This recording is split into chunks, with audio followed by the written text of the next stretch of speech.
I'ma do it again, because I got to break Kevin's new record. I got to get back on the stage, because this new record that Kevin got, I got to have it back, Kevin. I've talked to him. Eddie, what the you doing? Get on stage. I don't know, man. Maybe. But Jussie Smollett gonna keep lying until you say we don't believe you. You can't avoid it. Kevin Hart is everywhere in the comedy world, but these days, the attention he's getting isn't so good. His name is trending, but for the wrong reasons. Some of the biggest stars in comedy, especially the legends in black comedy, are throwing major shade at him, and things are heating up fast. In comedy, one moment people are cheering for you, and the next, they're tearing you down with one brutal joke. Kevin's been looking really stressed lately, and people are starting to ask, why is a rich and successful guy like him worried about a few jokes? You heard of a comedian that came to LA, and in his first year in LA, he had his own sitcom on network television and had his own movie called Soul Plane that he was leading? No, we've never heard of that before that person or since that person. What do you think a plant is? People have been quietly talking for years that maybe Kevin played the Hollywood game a little too well. Some think he got really close with the powerful people in the industry, and maybe he even pushed some others out to get to the top. And this isn't just about being smart and making good moves. Some of the talk feels a lot darker. Also, remember, Eddie has been around forever. He's seen everything. If Eddie says something feels wrong, it's probably more than just a rumor. Now, let's go back to what Katt Williams said on Club Shay Shay. He didn't hold back. Katt straight up called Kevin an industry plant. He explained it all. He said Kevin's rise was way too fast. Sitcom, big movie roles, Soul Plane all. In his first year in LA, Katt said, have we ever heard of a comedian who came to LA and in his first year had his own sitcom on network TV and was the lead in a movie like Soul Plane? That's not just fast, that's suspicious. Since then, people have been side-eyeing Kevin because nobody else has ever done that before, not back then and not now. Katt kept it real and said, do you even know what a plant is? That question shook the whole room. And if you're wondering where this beef started, here's the backstory. In 2008, there was a movie called Fool's Gold. Katt was supposed to be in it, but he got into legal trouble and had to drop out. The movie was being filmed in Australia, and guess who jumped in and took the role? He already had his deals when he got here. Have we heard of a comedian that came to LA and in his first year in LA, he had his own sitcom on network television and had his own movie called Soul Plane that he was leading? Kevin Hart. That's when the tension really started. Once Katt Williams began talking, he didn't hold back. He wasn't just throwing little shots, he was tearing down the whole system. Katt pointed out how unfair it is that some people, who aren't even being real, keep getting more success while others get pushed aside. Just because someone is rich and well-connected doesn't mean they're being honest. According to Katt, it's dangerous when powerful people start changing the story however they want. But Katt isn't stupid. He knows speaking out like this has a price. He understands that people might start calling him jealous or bitter. When someone asked him if he was scared about what could happen next, he gave a powerful answer that shocked everyone. Satan can't create anything, not even blessings for his people.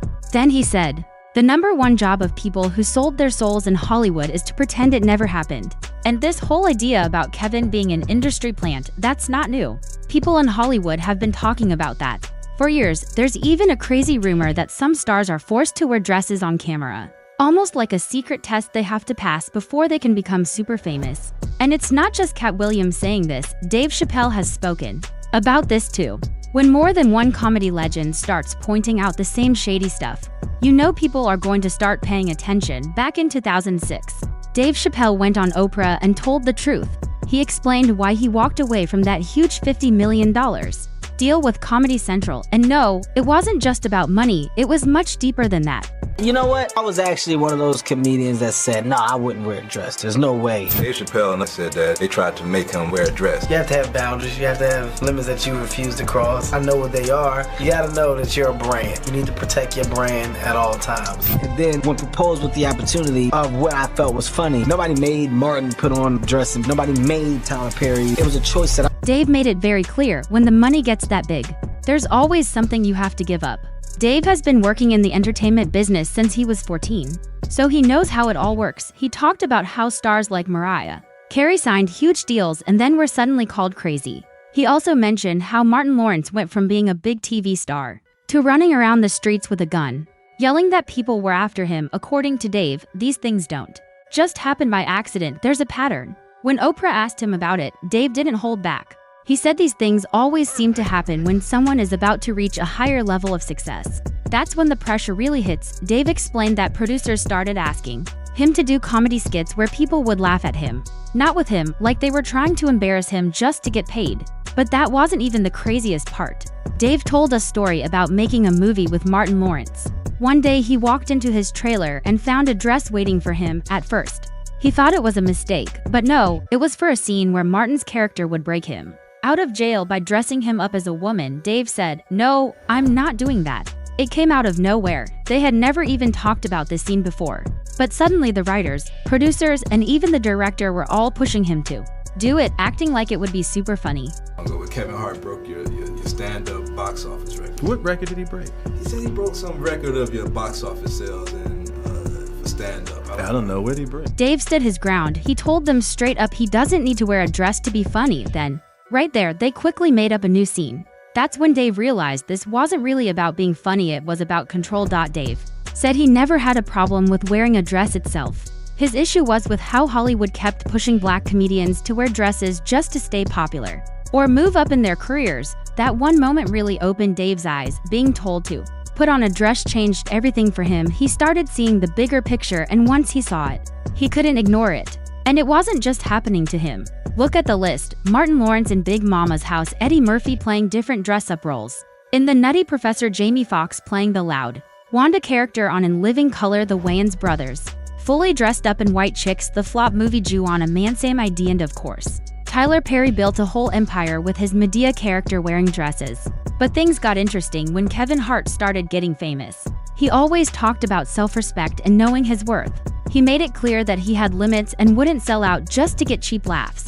When someone asked if he would ever wear a dress in a movie, Kevin quickly said, "Nope, not my thing." 15 years in Hollywood, no one in Hollywood has a memory of going to a sold-out Kevin Hart show, there being a line for him ever getting a standing ovation at any comedy club. He said, "You have to protect your image and protect your brand." He even bragged about turning down a talk show skit where they asked him to dribble a basketball because he thought it made him look silly. Kevin acted like he was different, like he was built a whole other way. But just a year later, bam, Kevin went on Saturday Night Live wearing a dress, pretending to be a 9-year-old girl in a funny skit, and social media went wild. Fans weren't having it. They felt tricked. People were like, "Weren't you just saying this wasn't your thing?" That switch up hit hard. Kevin went from "I'd never do that" to "I'll do it if it's funny." All of a sudden, the rules changed. Now it was okay, now it made sense. But people weren't buying it. When the backlash came, Kevin got super defensive. He tried to brush it off by saying stuff like, "Nobody forced Martin Lawrence to do Big Mama's House," or "Nobody made Tyler Perry play Medea." He even brought up Jamie Foxx's old role as Wanda. Kevin's whole point was, "It was my choice." That's the line he sticks to now, but people on the street aren't convinced. Because here's the truth, Kevin wasn't okay with doing it until the money showed up. Before the big checks, he had rules, but once the money came in, suddenly everything was fine. Kevin Hart used to talk big about setting boundaries and protecting his image. That was his thing. "I've seen what you post on social media, Kevin, I know what you do, but you do it for show." When the money came, it's like all his rules disappeared. Let's be real, when big money shows up, people start showing who they really are. Need proof? Just look at Steve Harvey. He once said, "Give me $10 million, and I'll embarrass myself all the way to the bank." That's his real quote. No shame, just pure honesty. He straight up admitted he would trade his pride for the right price. And back to Kevin, after that moment in the dress, his career blew up. He shot to the top and became the highest paid comedian in the game. The spotlight got brighter, the checks got bigger, and people started calling that sketch his golden ticket. Some said he sold his soul, but if winning and success were his goals, Kevin won. He's still laughing all the way to the bank. And just when you thought the story couldn't take another turn, boom, Monique comes in. Word is Kevin ghosted her when she was going through the hardest time of her career. She was under pressure from big Hollywood names like Oprah Winfrey and Tyler Perry. She was getting heat from everywhere, and Kevin stayed silent. That hit different because they used to be super close, like family. But while Monique was calling out Oprah and Tyler, Kevin was getting closer to them. Who knows what was really going on? Was it real loyalty or just a smart business move?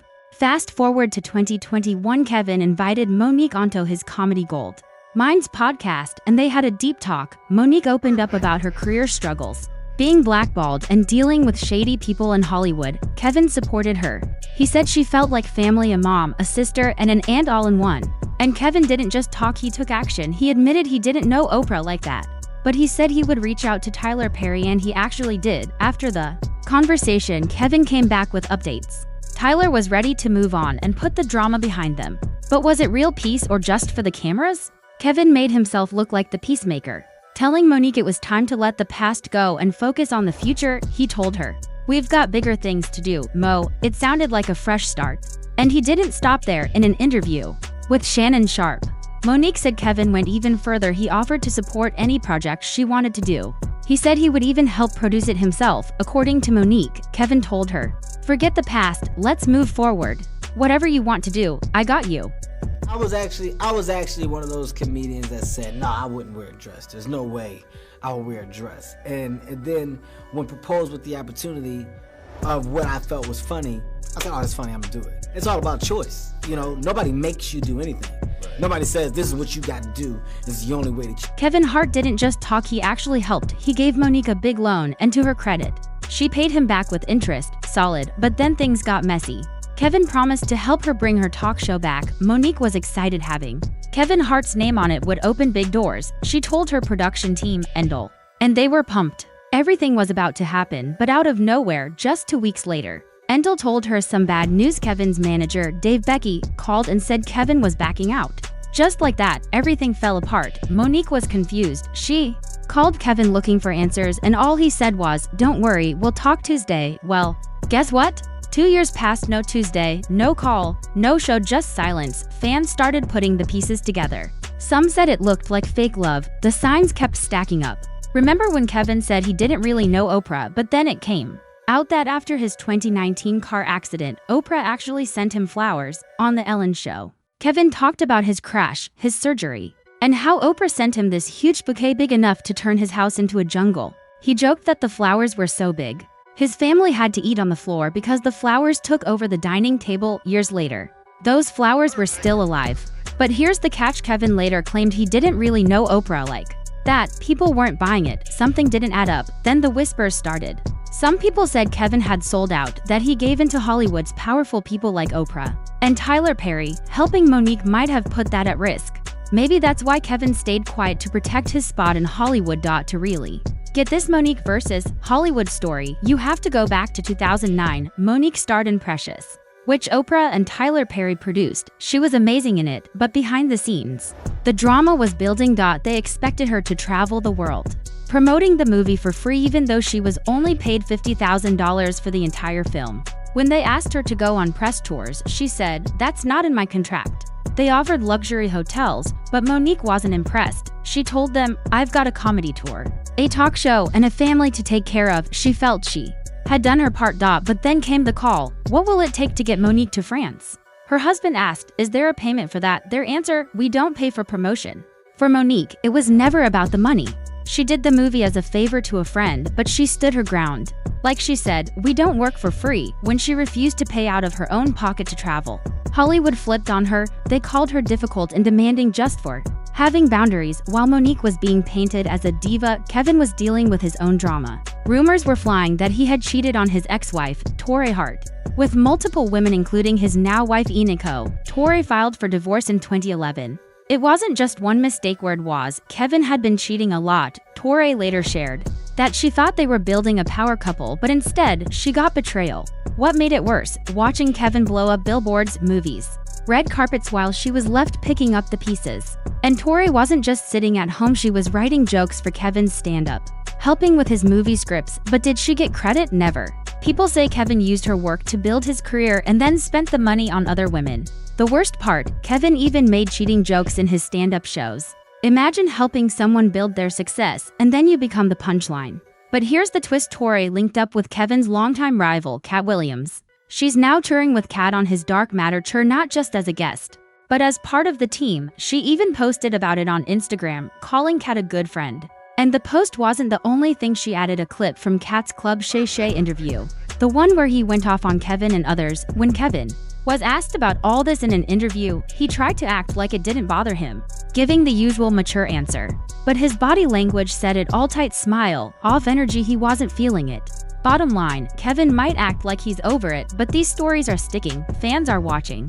And the story around Kevin Hart is changing. If you're still here, you know what to do. Hit that like button, drop a comment, subscribe, and turn on your notifications so you never miss the tea. See you in the next one.